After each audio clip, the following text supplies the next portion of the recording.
Čas je za žensko.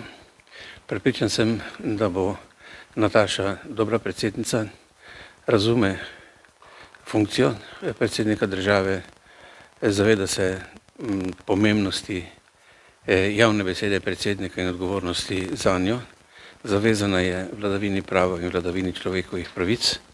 Ustavna opredelitev, da je Slovenija pravna in socialna država, zanjo ni pravna formulacija, ampak je zaveza, h kateri je treba težiti in si zanjo prizadevati vsak dan.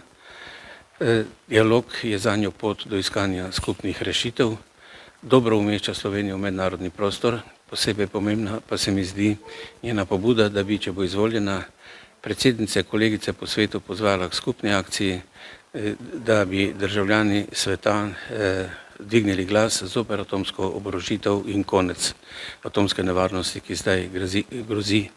Zaveda se, da je vojna stvar odločitve, tako kot je tudi mir stvar odločitve, tega pa v sedanji slovenski politiki pogrešam.